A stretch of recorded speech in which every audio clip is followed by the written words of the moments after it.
Welcome back to the podcast, everyone. Today I'm with a very special guest, the one and only Noah Sims. Hey, thank you for having me, Blake. Of course. You know what's crazy? I just had on a guest like an hour ago, and he was also featured on NBA 2K21. 2K21. No way. Yeah, it was wild. Yeah. So I'd love to hear your story on how you got onto 2K21. Yeah. So goes back to a friend of mine, I believe. Well, my friend named Joseph KB was working for United Masters at the time, and I was visiting New York. I mean, this was before Theatrics even came out, which was probably like 2019 before it came out, and got in touch with my friend. He showed me around the office, and at the time, he only knew me as a producer because I'd been producing since high school, and this was a childhood friend who got the job, and he was saying, play me some music, and I'd played him Theatrics, and he was like, cool, man, who is that on that? And I was like, it's Wow. me, and he signed me up for United Masters there, got to hang out with him, got to hang out in the office, released the song through them a couple months later, and that came out like November. Music video came out in January, and I just get the email in April like, hey, we're interested in including you on the playlist or on the soundtrack. So Wow. really cool moment for me. It was the first song I ever put out with my own vocals on there, and I have to assume, like, shout out to KB, I'm sure it helped some. He never, we never talked like, hey, I got you on, man. But that was always my thoughts, and United Masters has treated me real well. And once we got the invite, it was like, yeah, let's do it. Wow, that's dope. My guest, his name's Javon Alexander, and he's only been making music for like 2 years.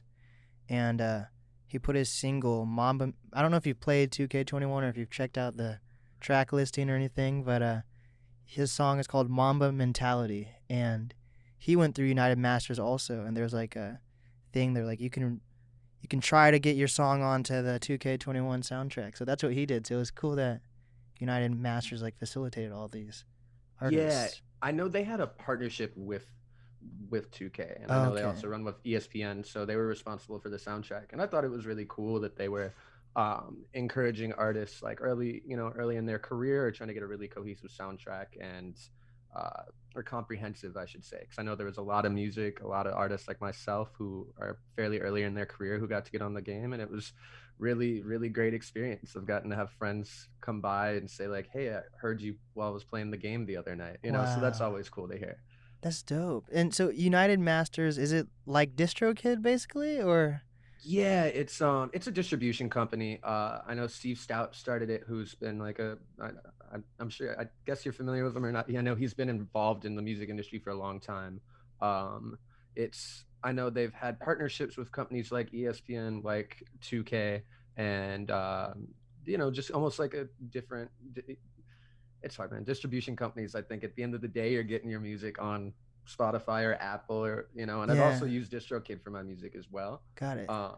But just obviously felt treated well over there with the 2K placement. I've also had a couple guys that work there that I've gotten to be in touch with. Always been great people, and just another option for artists to have as far as like getting some distribution out and getting their music to people. That's dope. So let's get into your background. You're from Chicago, is that correct? Yes. Yeah. So I'm born and raised here, and started making music. My dad's a drummer, and my mom works in classical music, so I was always around it. Wow. Started playing drums at like 14 or so, and had some trouble practicing. You got to find a band, and stuck with it. And I've done a couple gigs the past year or two, but not the past year, but recently. And that was really where I started, just making beats when I was in high school. Oh shit. So how old are you now? So I just turned 25 a couple weeks ago. Hell yeah. On July 2nd.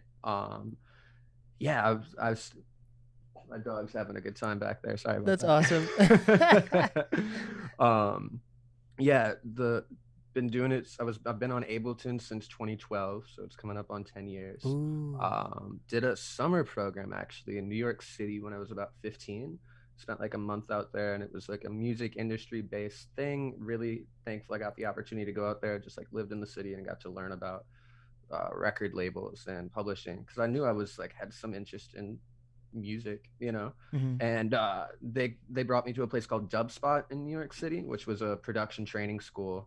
Also took me to Scratch Academy, which was a DJ school, and like loved it, and came back home that summer and was like, they gave us 2-hour demos at the Dubspot Academy, and I like snuck 3 of them out and like Damn.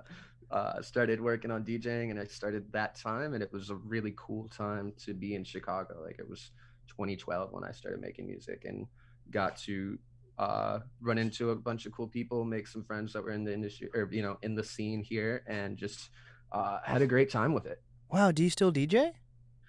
Yes, I do. Like, I haven't taken a gig in a while. It was funny. Like my New Year's Eve, going into 2019, I got to do a really cool show, or got to do a fun New Year's Eve party. But at the time, I was thinking I wanted to focus more on my solo stuff. So I'm still around. I still got it. I just haven't been taking as many. I stopped taking gigs for a bit, and then everybody stopped taking gigs. So. Right. Yeah, this pandemic has been it's been wild. So Sorry about that. Yeah. I just did this workshop a couple weeks ago to learn how to use Ableton. Do you and something they used was this like MIDI board or something? That's with Ableton. Do you use that board as well? I forget what it's called. Ableton Push. Ableton right? Push. That shit was wild, and it's like hella Yeah. expensive. It was like $800 or more for one of those, and I was just using it in a workshop. It looks so futuristic, right? Yeah. I personally don't. I have a friend of mine. I have a couple friends that use the Push, and it's just like it always like it's just fun to mess around with. I haven't gotten to get too experienced with it, but Ableton, I'm a Ableton stan, man. I think that's the best option out there for just the creative control with like your audio, with the different things you could do with sampling, with the just stuff you can mess with within its like built-in parameters. Like I could geek out on Ableton for a while. Hell yeah. It's crazy because there's like no easy DAW like right out the back, or even film editing. Nothing's like, as soon as you open one of these programs for the first time, you're like, what the fuck is going on here? There's just so much. It's like shit. learning a language, you know? Yes. And I think the first one is the easiest. Or I mean, I'm sorry, obviously the first one's the hardest, but it gets easier as you Yeah. get more familiar.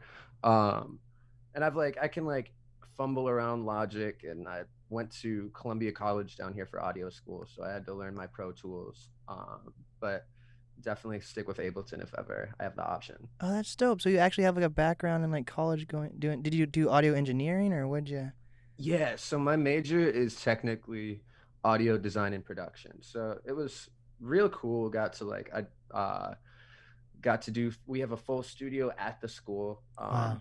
Got to track live bands, that was like the last semester. We got to do the cool shit at the end, of course. But Right. really digging into like the science of audio, getting into like the physics of it, acoustics. Like we have like different departments in the major where some people went on to make like speakers, some people like went on to like record orchestras. So Wow. a lot of cool stuff there.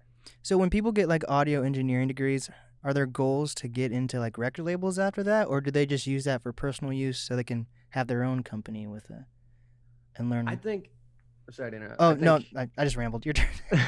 I'm doing the same. No, I think when you go for audio, I'll always remember, dude. The head of the chair at the time on our freshman orientation is like, listen, guys, if you're here to like make beats and start a hip hop studio, you should go use your tuition money and start a studio and do it that way. Like, save yourself the money and time. And I remember being like, fuck, I'm here to make beats and start a hip hop studio. But I think. I can't speak for every audio program. I know ours was a 4-year, bachelor's of arts or whatever. And I think by the end of it, we had a lot of people that, for their own reasons, left the program early, whether they got a job doing what they wanted to do, like got in wherever they were going. I think if you finish out the full program, it's oftentimes the people that are going to be doing the live sound at the venues that you're seeing artists on tour at, or they're doing commercial editing, video game design. It was something I learned from the program, just how much there is to do in the audio industry. Mm-hmm. That's wild though. So like, what do you have you used your degree to do? Not much. But I think it helped me a lot with my own personal mixing. I've decided I prefer going to a professional when I'm mixing my own music to get an outside opinion and to get some expertise thrown onto my own thing. Like I'm a strong believer in collaboration, But with that said, we we were really dialing in the sound of a kick drum on an analog board and really teaching, like, it taught me what to look for in the waveform when we're editing audio, and how to EQ right. And that's where I found it like most applicable, just in my own personal use with music. Yeah, I think that's good though. Like when an artist actually is going into the studio and actually knows what the producers and the engineers are doing. I feel like you Yeah. make better music that way too, because you can actually add something versus like, you know what you're doing. I hope you don't screw me over. I hope everything sounds good. You know. Definitely. And I think that's another thing, like just thinking about being an artist or a musician nowadays, it's like we do have a lot of stuff we're capable of doing ourselves. And I think trying to do everything yourself can be a little overwhelming. And I think potentially not the best use of your time, honestly. I think it's good to focus on what you're really passionate about. But with that said, it's good to have a background in the recording process, in what it's like to make a beat. I think all those things are really helpful when you figure out what exactly your goal is for yourself, your brand, your art, your passion. Hell yeah. So how long have you been making like beats when you started singing? I've been making my bad, shut up, bro. Your I've dogs. been making I've been so I started making beats 2012. I think I'd like, even back in the day when I was I'm so sorry, give me 1 second. No worries. Okay. So made beats starting in 2012. I think I was like, I'd even probably recorded on a friend or two thing in high school back in the day, but I was real self-conscious about it. Like wanted to make sure like I was what I was saying or what I wanted to do. Like that kind of blossomed later. Right. So produced and DJ'd exclusively, I want to say till like 2016 or 2017. And at that point I started like, I was trying to sing out melodies and play them on the piano, because I never really took piano classes, and was trying to figure out my melodies, and found I was like singing some stuff and it was sounding all right, and had fun with the wordplay, and was in studios with singers and writers and rappers for years, and really just kind of tried to soak in everything I was around and apply it to myself. And yeah, like 2017 or so, I would start like humming some shit over a beat of mine, and then it turned into like 4 bars or 8 bars, and then like a year later I started showing my friends like, what do you think, and got really positive reception. And by the time I released a song, I'd probably had, I mean, dozens made, probably 5 to 10 like ready to go. And just kind of started it out in November of 2019 with the first release. Wow. So a question I've been asking like a lot of my like, artist friends, and it never really crossed my mind until recently, is that I guess a lot of artists actually don't know how to read music. But I feel like with your parents' background in music, do you know how to read music at least, or? You would think, right? But no. I like, I can maybe some really basic stuff, but I do know some people that know how to read music, and I couldn't tell them that I know how to read music. There's levels to it for sure. That's wild. I wonder how does that happen? How can someone create music but not know how to read it? Like that's interesting. Yeah. I mean, no, I hear you on that. I think um just almost intuition. If Wow. that, I mean, I think that would be the start. I know how to play a couple of chords, and I didn't like, I've had experiences where I didn't realize I was playing in a particular key till I was around somebody, but I just like fingered it out on the keyboard. Mm. I think like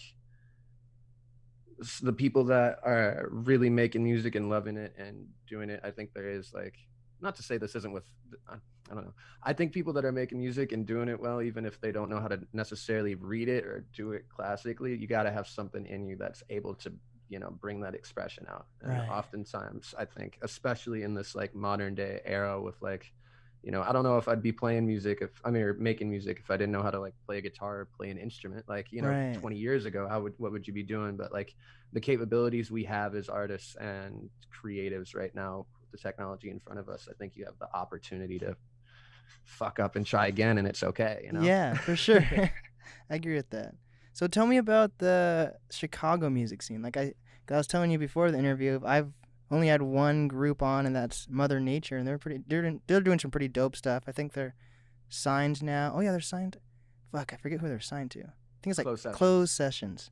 Yes, yeah. They're signed to Closed Sessions. They just put out a project with Boathouse, which you said you knew him, which is dope. So tell me like your opinions of the Chicago scene and give me a rundown on it. Yeah, man. I mean, I feel like I could be rambling for hours on it. It's really grateful to have grown up here. Big shout out to Boathouse and Mother Nature. good people. Haven't gotten to meet Mother Nature yet, but Boathouse is me and him have known each other for some years. We have some stuff tucked away. Ooh. Great dude. I think, man, it's deep to go into. I feel like there's been a couple eras of Chicago that have been really, impactful. Like, you think back of like Kanye and Common and Twista and Do or Die. Like there was certain, like that was like I think a phase, and I think I got to grow up as me being like 25. Like like when I was in high school, Chance showed up to our high school after the 10-day album and signing Wow. posters for kids, and there was I mean like I remember like Bang by Chief Keef coming out and like everyone knowing, and then like a year after it was at, or 6 months to a year after Chief Keef was at house parties, you end up seeing like the I Don't Like remix. Like it was Wow. really super really cool time to be here and grow up in that era.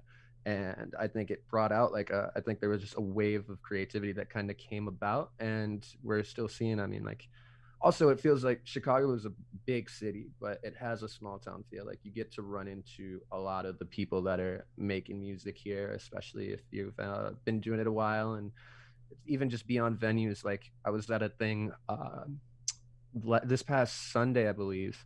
There's a website called These Days, which is a news group here, I guess. Like they're music media journalism, and they started as a blog back in the day, and they just hosted a barbecue that brought together like 25 different artists. So like Wow. Solo Sam, who's a friend and a great rapper, also is a great cook and was barbecuing for all of That's us. dope. And got you just get to. I think there's efforts here in the community to try to foster something. Like Chris Classic, he's another example of like they had a game of basketball get together where they had artists come through and just hoop together. So I think there's really an effort here to try to build up creatives, at least that I'm seeing. That's dope. I think, what song do I know by Solo Sam? I think it was with like fucking Michael Christmas or something. Oh yeah, they got one together. I love that song. Yeah, me, Solo, my manager and good friend Alexi. There was like a group of 6 or 7 of us. It was me, Solo Sam, Daylight Tone, Johnny Jones, who I just had a song with, uh, Leo, and then a guy named Sean, who's out of the video director. He's goes by Strip Mall with his brother. We all went to South by Southwest one year and like packed into a fucking 1 or 2 bedroom apartment, like grown Wow. ass men. We'd all have a round where we slept on the floor, but that was a exciting, great ass trip and really fostered some close friendships. Where we have a group chat that stems from that is active like every day from 3 or 4 years later. That's dope. So, like Chicago artists, do they usually stay in the community? Or are they the type of artists that blow up in Chicago and then head to like L.A. or New York or Atlanta? I mean, I think it depends. I mean, I know I'm pretty sure Chance still lives here, and I think like there was it's I think it varies. I think sometimes you're forced out of a city because there's a lack of opportunity, and I think some of the communal organizing stuff that we were just I was referencing earlier is trying to make that not a thing. I think oftentimes you see people that have to end up leaving the city for other business opportunities, or like there's um, I mean, like I feel like Lil Durk moved to Atlanta. I know Chance had left and came back. I think you get different artists who take different paths, Hmm. and I think it's important for anyone to be able to pursue an opportunity and make the most of their career, provide for their family, do what they love. And with that said, I think sometimes there does reach a ceiling here that is certainly higher than most places in the country. But you can reach in LA or New York. Wow, that's so. Do you not feel that Chicago's recognized as a music scene? Like, I guess you have cool artists from there, but do you think they're ever talked about when you're in the same breath as like an L.A. or even like a Detroit? I think absolutely. I think like as a scene, yes, but just like the industry infrastructure of like Mm. those kind of major cities. And I think that's why you see people go to LA or New York from anywhere. Like I'd like to say here, I believe that Chicago itself is one of the most exciting and fun music scenes in the country and in the world.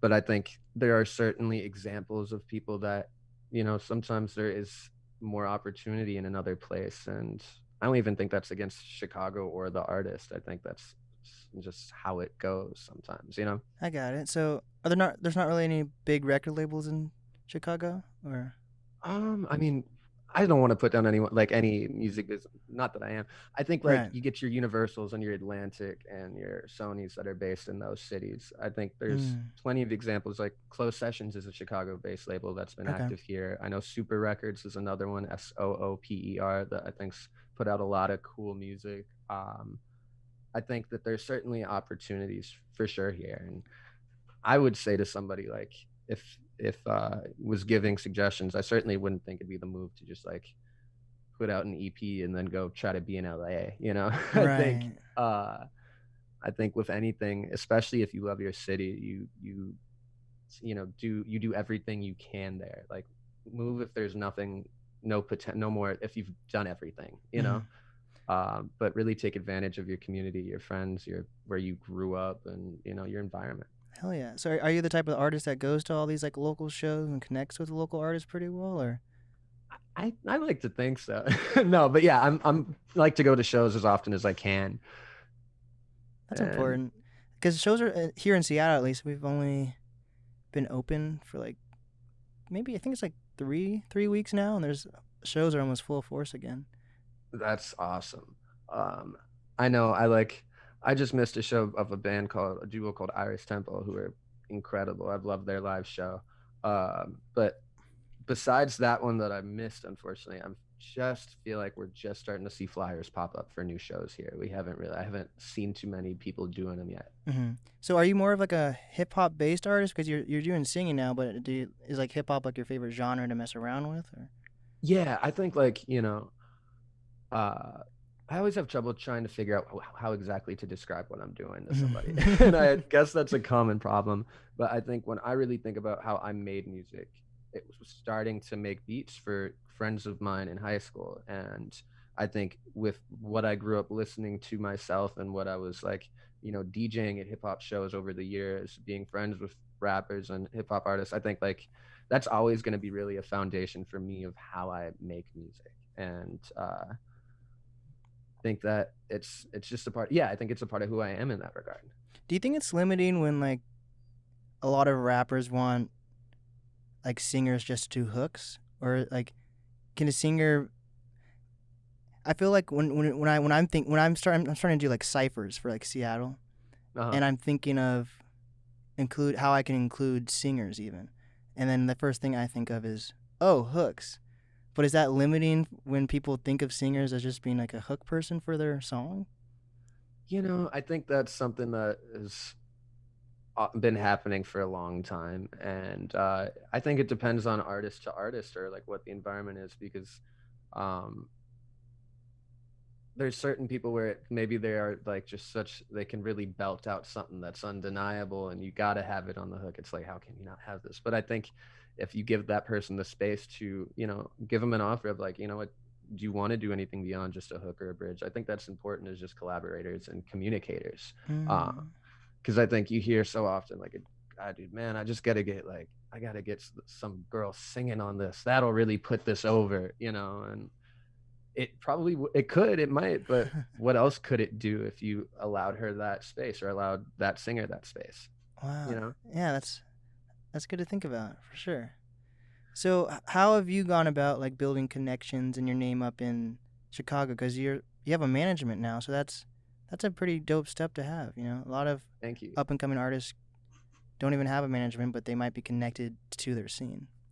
Right. I think I've been super grateful and fortunate to have just literally grown up around inspiring people like this kid KB, who worked for United Masters and helped me get connected with them. We sat next to each other in sixth grade science class. Wow. And like actually, ironically, Alexi, my current manager, also was like a close friend from middle school, and he went to Columbia as well, went for the music business program. I remember hearing him start talking about Zoetic, which is the company that manages me. It also has 4 other artists on there. They have a studio. They do like music tips on their Instagram. So big shout out to them. Check out Zoetic. Um, but aside from those 2 examples, I think it's really just been being active in the community and like being excited to go to other people's shows, like not trying to like spend, I'm gonna pay $10 for a friend's show to support it, not just try to get in backstage, or hang out a little bit longer at the if you're allowed the space, like hang out in the studio lobby, or like get lunch Yeah. with the intern or whatever, like I think that's the kind of stuff in general to say of like how to build those connections. But myself personally, I think it was just like growing up around kids who made music and hanging out with them and getting to see everyone grow up, and then go to house parties together, go to studio sessions together. Just kind of rambling here. I don't know if I even answered the No, for question. sure. I get that. It doesn't. That's kind of cool because, well, also a lot of like the artists I've been working with in Seattle, they're like older artists. I guess I'm still trying to figure out, because I'm 20, so I'm still trying to figure out my era of music in Gotcha. Seattle, because first of all, there's been COVID, so a lot of up and coming artists have no idea where to begin. But Right. then, so it's I haven't really found people my age. A lot of like one of my closer friends is probably like 23, but that's still like 3 years apart. So Yeah. they've been part of this music scene for a long, like, let's say they started when they were 18. That's 5 years of being in the scene, you know. Yeah. Versus, so I'm still trying to figure out what people in Seattle, with the newer generation of artists in Seattle. But that's cool to see that you can be like, yeah, I sat next to this kid in math class. Then we went to the same school for music, and now we're part of this music community. I don't feel like I haven't seen that at least yet. Maybe it's just for me. I don't know. Like, I don't really know much about these older Seattle artists, if they went to school with each other or not. But it's cool that you can see that in your community. Yeah, and I think honestly, I feel like that was kind of a fortunate, unique scenario. I don't think that's everybody. And I feel for being 20 and trying to figure shit out with like this, everything that just happened. It's like it's tough, but if you're already starting to see the shows happen, like you're 3 weeks in, those are going to be popping off more. And speaking for you personally, it seems like you're doing great stuff already, Thank you. and I think that's going to be magnetic. That's what's going to bring people around. And I think the people that are really, really into this and really mean it, the ones that have that consistency are going to be there 5 years from now. You find each other. Yeah, My thought. I agree with that. So how has COVID affected your music or anything like that, or? Yeah, it was I was gonna say it was a bummer, but I feel like that's an understatement. It was like a global pandemic, and I think just on one hand had to take back and step back and be like, it's not about like me trying to put out an EP or me trying to record.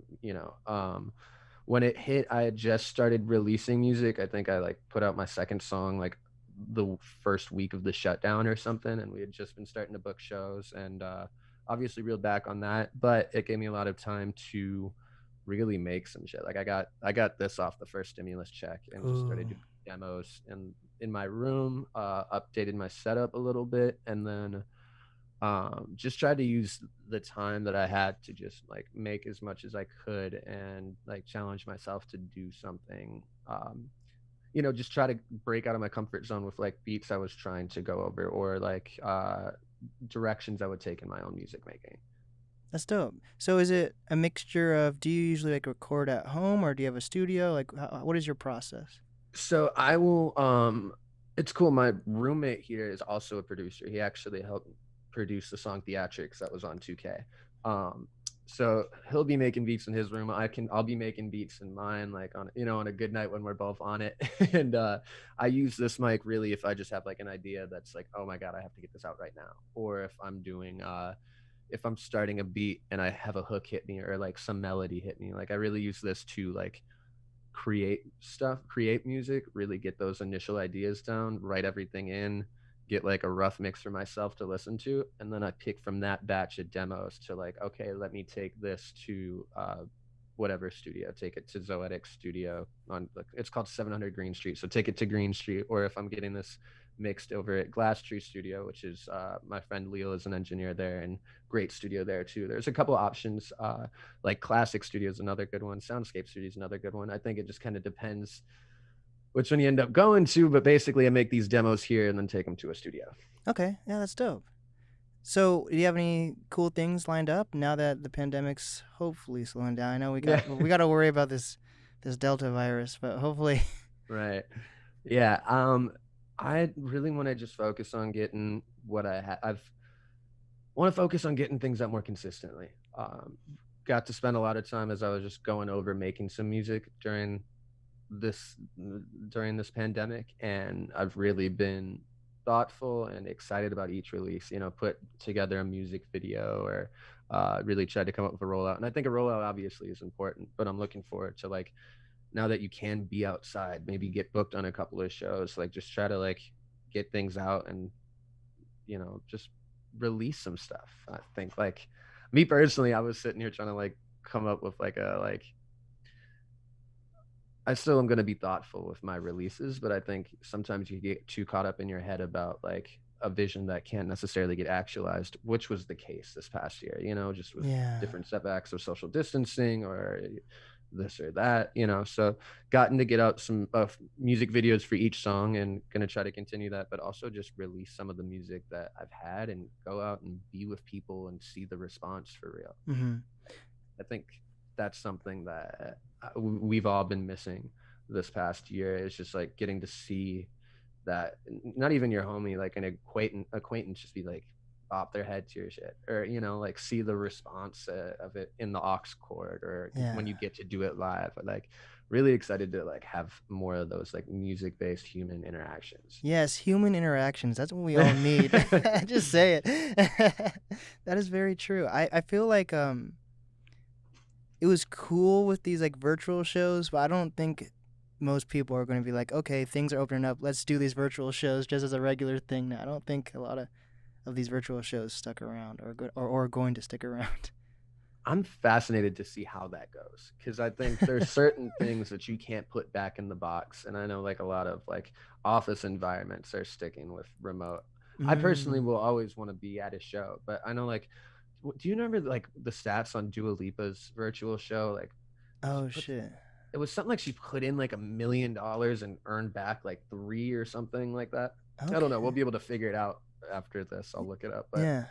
I think like there are capabilities there of like maybe you want to see maybe somebody from Bumblefuck Nowhere wants to see their favorite artist performing somewhere. Like I could see the virtual stuff sticking around to some extent, but I think you can't beat real live music experiences. That's a good point though. Like was that Travis Scott thing on fucking Fortnite? Was that during the pandemic? Yeah, that was.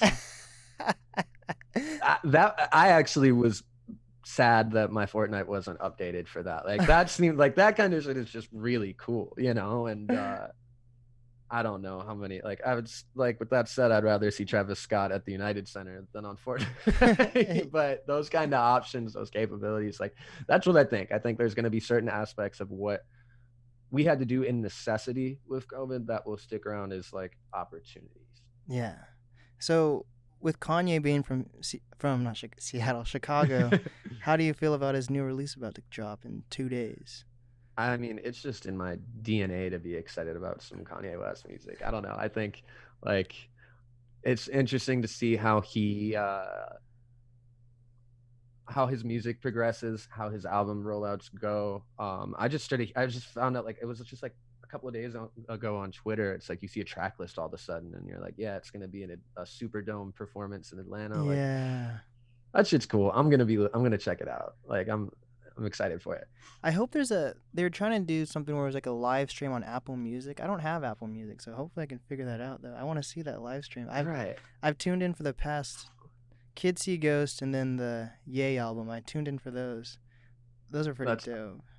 I missed both of those, and I love Kids See Ghost. I didn't dive into Yay enough, honestly, but I don't have Apple Music either. I know I'm gonna bootleg somebody's Apple Music, or somebody will have Apple Music that I can stream it on, or hopefully some like random. Well, I want to be careful on like certain websites. I don't want a virus, but maybe some website will be like, actually, we have the live stream too. But yeah, I would not be surprised at all. I'm sure like it's interesting to see how like events end up leaking, like the boxing pay-per-views and shit. People always find a stream somewhere. I am terrible at that shit, but I always have a friend that like makes me feel like a goofy for having spent the $70. Yeah, like I'm not going to spend whatever amount of money to see Jake Paul fight someone. or Logan Paul. Yeah. I'm not really. I'd rather watch the highlights, honestly, for that. I I don't just know. went, oh yeah, like I wasn't at somebody's house who bought it. Oh god. Like with a bunch of Uh, friends, I feel like that'd be fun. But like, I don't yeah. know. That'd be a little. I guess that'd be fun with friends. I didn't even think about that. I don't even know if any of my friends were like, "Yo, you want to watch this boxing fight?" There was several minute windows where it was, you know. Like, I think the first round or two it was like, okay, and then like by the end of it, it was like, oh, those fuckers got us, you know. Yeah. This. I think music's gonna be. It's gonna be crazy in the next. Like all these festivals are coming back too. I hope those. Yeah. I hope people actually get to go to those festivals. Like I'm telling, there's a chance. There's a chance that things could go back into lockdown. There's a chance. So imagine like all these festivals just taking all these people's money or having to refund them or whatever happens. You know. Right. No, I mean, we're having Lollapalooza next weekend, which will, That's yeah. dope. Man, I was such a Lala kid growing up. I think I went to Lollapalooza from like 2011 to 2018 every year. And 19, I think I was working or something, and then 2020 happened. But this year, I'm just I like felt like a retiree almost. Like I didn't get the actual festival tickets, but I got tickets to see Dominic Fike at the House of Blues as like an after show. Oh shit. Those are, I don't. Is there many big festivals in Seattle? There's Bumper Shoot, which is decent. That's at the Seattle Center, so that's where the Space Needle is. Okay. Then we have Capitol Hill Block Party. I think one of the bigger artists that was there 2 years ago was like Lizzo, and then Okay. Denzel Curry was supposed to come, but I think he dropped out. But Capitol Hill Block Party, Bumper Shoot, and then we have really big venues like the Key Arena, which just got changed to Climate Change Arena. That's Jeff Bezos right there doing that. But Key Arena, I want to keep calling it Key Arena for a while. I really like Key Do Arena. it. It sounds really better. But that's where like Kanye will perform. Kanye will perform at like a Key Arena, or like a Drake or a Justin Bieber will perform there. Word. And then we have WAMU, which is pretty big, and then we have 2 concerts called Showbox, like 2 concert venues that have the same name. They're just in different locations. So if you ever go to like a Seattle show, even people in Seattle, they'll always go to like, there'll be a handful of people that go to the wrong Showbox, and then you have to drive across town like 20 minutes to get to the other one, especially during traffic. It's a bitch. That sucks. But yeah, I wish we had more festivals. I don't think we have big enough. Maybe if you're really tapped into festivals, but I don't think we have big enough festivals where someone's gonna fly from fucking Arkansas to be like, I waited all year for Bumper Shoot in Seattle. I hear you. Yeah, I've only been to Chicago. We have like, I want to say 4 or 5 like pretty cool festivals. Lollapalooza being like the biggest and like most mainstream. But we have like 4 or 5 festivals a summer. Like I think of that, North Coast Music Festival. We have a Pitchforks Music Festival here. What else? There's Riot Fest, which is like dope, like kind of like more rock oriented one. We have some and Lyrical Lemonade. Summer Smash. Man, like shout out to Lyrical as well. They've just been like good dudes. Like that's another like story of just like people who really came up around here. Like that's Cole really was just blogging and doing videos and like was like just super on the streets with it, you know what I mean? Or like, you know, like really hitting the street, really making things happen, and cool people over there. So shout out to them. Yeah. So that's another festival coming up. That's dope. Yeah, I think. Oh, also, I think people will come out of town for like our EDM shows. For some reason, Seattle's huge into EDM. We have this one concert venue in Eastern Washington called the Gorge, and it's basically like imagine throwing a rave at the Grand Canyon. That's basically awesome. It's basically what it's like. But I feel like EDM is pretty big on the West Coast. Yeah. Because you just gotta do drugs and don't even have to know the music. You just fucking vibe out. That's what it's about, honestly. I was in San Francisco once, and my girlfriend's from out there, and I was visiting her and her friends, or visiting her friends with her.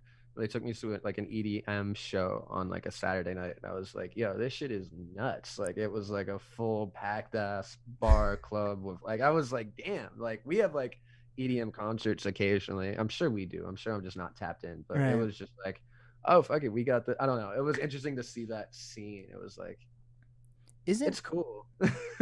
isn't Alex Wiley from Chicago?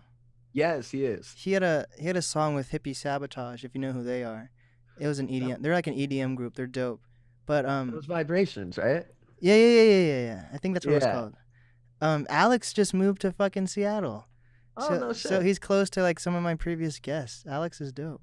I haven't met him personally yet, but a lot of like he's like there's this one artist, up and coming artist from Seattle called Campana, and he has like a song or two with Campana, and like they work together and stuff. So that's pretty dope. I've gotten to meet him like once or twice. Always been real cool guy to me. He's a funny dude. Definitely like his music. I think you know, that's. I'm glad to say that honestly. Um, yeah, I think the first time I met him, I was also a kid. He was. I was with him in a group called Hurt Everybody that were like we ended up in the studio together, and Hurt Everybody was like a really cool, trio right there. It was Superboy, Kari, and a producer by the name of Mulatto Beats, and they were Oh, like, okay. Superboy's from Chicago too. I forgot. yeah, he was a guy like we were talking about like age difference. I was thinking about this like he is older. Like when I was a senior in high school, I think he was like my age now, and he was like to me and another friend or two like we met each other through like I don't know shows like just one way or another met each other, and he was just like super cool about letting like younger kids come into the studio that he thought were talented, and like shout out to Super for that. I think that really helped me as like understand like there's a couple people that work under Zoetic that are 18, 19, 20, and it's cool to get to be like, damn, I'm the dude who's 25 now, like let me tell you a little bit about what Wow. I know. Yeah. Dude, he has one of my favorite album covers. The one where he has like the arrows in his back. I Yeah. forget the name of that album, but that was a crazy. That's a crazy album cover. I think I want to get that. Like I don't have the poster, but I'd love to get the poster and have it like framed somewhere. I feel like that's he went all in for that one. Yeah, it's funny. You're not gonna be able to tell from the background, but that picture right there in the background, I had a producer project called Testament, which was like 9 songs with different Chicago artists that came out in like 2015. Oh, And send that to me, man. I want to check that oh, out. gotcha. Yeah. It was Heard Everybody was on there. I'll pull it up after the interview, actually. But Hell it's yeah. Heard Everybody, MC Tree, Logan, Kaina, duo called Moon and Jew. I shouldn't say everybody on there because I'm worried I'm gonna forget one person. Oh And then man. it'd be like 9 songs, different people there, and the Heard Everybody song was one of the singles, and it was a guy named Abel or the artist who made the cover was named Abel Gray. They're also a really talented musician, and they were doing Abel was doing like prints of the covers, and the song Hawaii that I produced for Heard Everybody was one of the prints. So I got to have a cover of a song Ooh, I did with Supa and a couple other people hanging and framed in my room. that is so dope. Yeah, That's man, wild. thank you. I've got like the Testament cover is actually right above you. This is like my music making setup. I have like my keyboard right here, my speakers right here, and the mic here. So I got the album cover up there, and then the Theatrics cover right there. Hawaii is over there, and then that Bugatti one in the middle is just nothing. I have to like it's a cool poster, but definitely love the idea of getting some physical, like even if it's just printed out iPhone picture, having something like physical of the shit that you're doing. It's an awesome thing. Yeah, I think guys get like framed pictures or posters, and then girls get those fucking like tapestries and LED lights and shit. Indeed. I can never do one of those fucking things if my life depended on it. Just put rope and string together. No They just thanks. frame an iPhone picture. That's hard. There we go. Well, Noah Sims, what's some advice that you have for up and coming artists, curators, influencers? Stay true to yourself. Do what you want to do. You're not going to, I mean, that's what's going to be the most powerful thing that you create. Don't be afraid to, if, when you're making what you make, I feel like that's a form of self-discovery in itself. Trust the process, trust your intuition, and do what you're meant to do. Just create. Hell yeah. And what is the easiest way for people to reach you? Probably I would say Instagram, which is Noah Sims _17. I hope I'm not messing that up, but Instagram, that's probably the one I'm most active on. And yeah, I would say Instagram. There we go. This is the NAST podcast with Noah Sims. Thank you so much.